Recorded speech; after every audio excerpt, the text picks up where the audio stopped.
Bien, professeur Ala El Ghonémi, bonjour. Bonjour. Nous nous rencontrons aujourd'hui suite à un projet que vous avez lancé et dont nous avons parlé concernant l'équipement de l'hôpital pédiatrique Robert Debré. Et j'aurais souhaité que vous me disiez ce qu'il en est et ce que, à terme, nous pourrions, dans le cadre du Lions Club, dont je suis un des représentants aujourd'hui avec vous, pouvoir faire pour cet hôpital et pour les enfants. D'abord, merci d'être venu. Notre projet principal actuellement, c'est l'acquisition d'un robot chirurgical. Ça fait depuis maintenant plus que 20 ans que nous essayons de réduire le dollar des enfants, améliorer les soins post-opératoires. Et avec le développement de cette chirurgie mini-invasive, sans grande ouverture, nous avons besoin maintenant de l'aide de la technologie et c'est l'aide d'un robot pédiatrique. Alors, vous parlez de chirurgie invasive. Je sais que vous êtes un des spécialistes reconnus, non seulement évidemment à Robert Debré, mais je crois en France entière et en Europe. Et j'aurais voulu qu'en quelques mots, vous nous expliquiez ce qu'est cette chirurgie et ce qu'elle peut apporter d'amélioration et quel est pour vous, effectivement, quels sont les enjeux qui vont ressortir de cette amélioration. Les enjeux d'une chirurgie mini-invasive chez un enfant, ils nous donnent la possibilité d'opérer l'enfant avec une maîtrise technique et en même temps sans ouverture large de leur abdomen ou de leur thorax. Et ceci donne une durée d'hospitalisation qui va être moins importante, moins longue. Et dans ces cas-là, bien sûr que les enfants vont avoir moins mal après les interventions.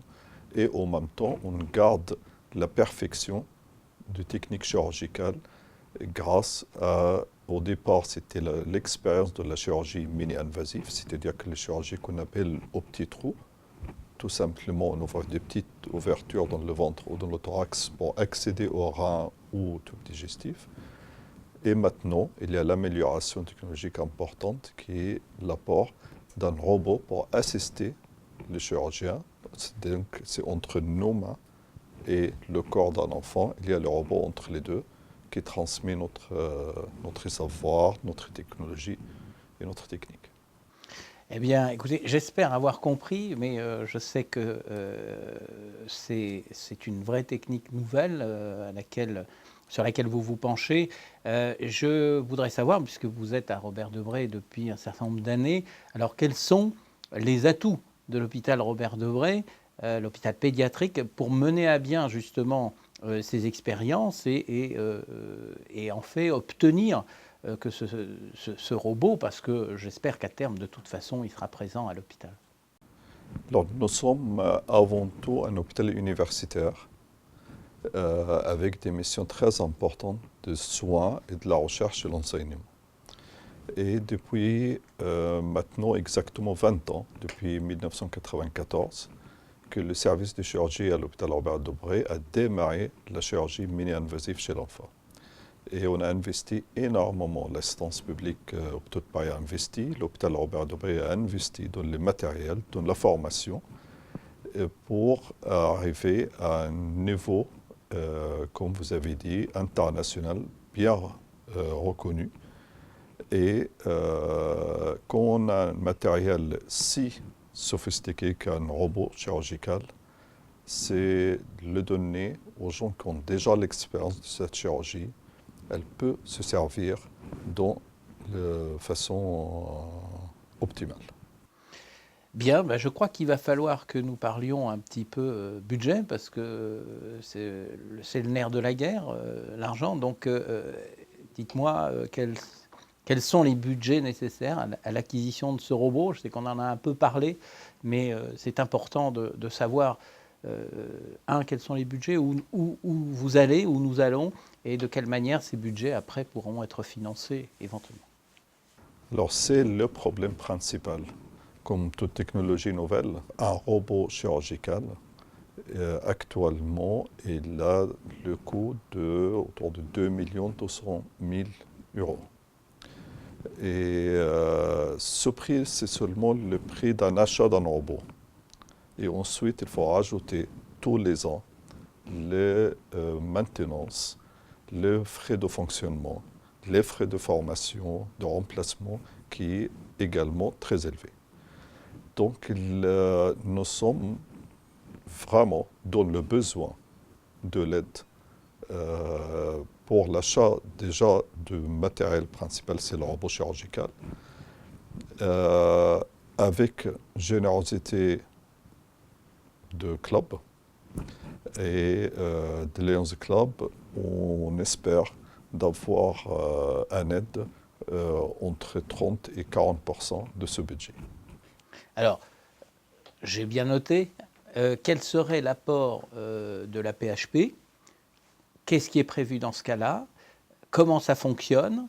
Et est-ce que vous avez d'autres partenaires ou quels sont déjà vos partenaires actuels et ceux sur lesquels vous pourriez compter? Bien sûr que la PHP, c'est notre tutelle. Nous, on travaille à la PHP. Et l'apport de la PHP, ça sera toujours pour combler ce qu'il reste. Mais dans le contexte actuel, il est très difficile d'acheter en permanence des équipements lourds de ce valeur pour tous les hôpitaux. Et dans notre projet, avec l'aide de mécènes, et vous êtes le premier à nous contacter, et premier à nous aider. Et je suis sûr qu'on va arriver à aboutir à ce projet-là. Et dès qu'on démarre avec un mécène sérieux comme votre club, on va pouvoir avoir d'autres partenaires qui peuvent nous aider, au moins pour le fonctionnement du matériel après, au moins pour combler les déficits qui restent. Bien, alors justement, les partenaires possibles ou envisagés, je sais que à l'intérieur de l'hôpital, vous avez créé un fonds de dotation qui n'est pas inintéressant au point de vue fiscal, on le sait, et donc ça va peut-être encourager les donateurs, en dehors des clubs services qui font ça, vous le savez, à titre bénévole et humanitaire. Donc ces partenaires, aujourd'hui, est-ce que vous en avez identifié d'autres, des grandes sociétés, des institutionnels? Alors, pour l'instant, nous n'avons pas encore, mais on a fait déjà des spectacles de mécènes, comme à l'Opéra Comique à Paris, où tous les artistes nous ont fait un don de leur travail au fonds de dotation de Robert Debré. Bien, alors, en ce qui concerne les bénéfices et les résultats escomptés, vous m'avez expliqué en quelques mots pour les enfants. Je voudrais savoir aussi, maintenant, globalement, pour la communauté, donc c'est-à-dire pour ce que coûtent ces opérations, ces hospitalisations, donc la sécurité sociale, je voudrais savoir en termes de coûts, quelles seraient, puisque les opérations seraient moins longues, les séjours seraient moins longs, quelles seraient en termes de coûts les économies qui pourraient être faites globalement pour la communauté? Moi, je pense que c'est depuis que nous sommes rencontrés dès la première fois, j'ai bien compris que nous avons des intérêts communs. Très important, c'est les services publics. C'est le service public et les services des citoyens, les services des enfants et de la santé en général. Ce projet-là, pour les enfants, si l'enfant sort plus vite de l'hôpital parce qu'il a moins mal, alors dans ces cas-là, les parents ils vont le garder moins longtemps à la maison. Les parents peuvent reprendre leur travail plus tôt. L'enfant peut reprendre son activité scolaire. Donc c'est toute une machine qui est en marche et qu'elle sera arrêtée seulement pendant une semaine au lieu de s'arrêter pendant 3-4 semaines. Et ça, c'est un gain qui est considérable, très important. Et pour les chirurgiens et les personnels hospitaliers? Alors pour les chirurgiens, déjà, c'est un aboutissement très important dans les technologies, qu'on arrive à aboutir à ce qu'on a envie de faire. Pour les chirurgiens, il y a le courbe d'apprentissage qui est beaucoup moins long. Donc on peut enseigner cette technique à nos collègues les plus jeunes. Et surtout, il faut savoir que ce projet ne sera pas un projet limité à l'hôpital Albert Daubré. On va servir à soigner les enfants de la région d'Île-de-France et en même temps aussi de former et d'étendre et d'envoyer ce savoir-faire sur toute la France comme le premier hôpital pédiatrique qui pratique le chirurgie robotique.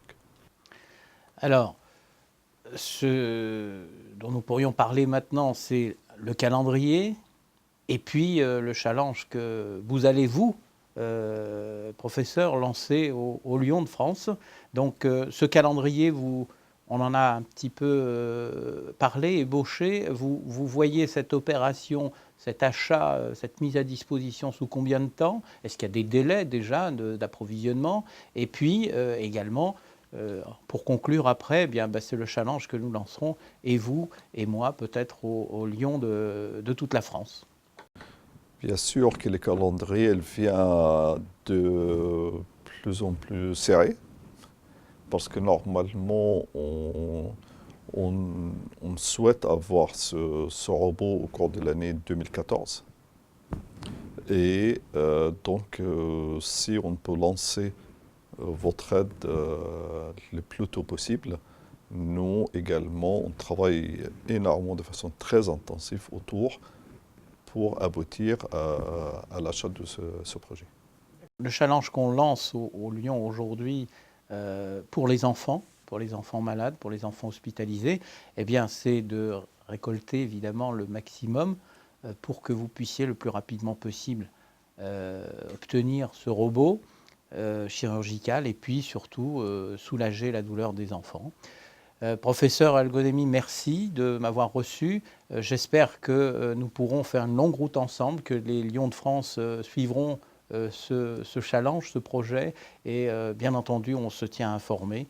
Donc, je vous remercie encore de cette interview. Merci beaucoup et merci d'être venu. Et j'en suis sûr que notre projet va aboutir à un résultat satisfait pour tous les services publics. Merci.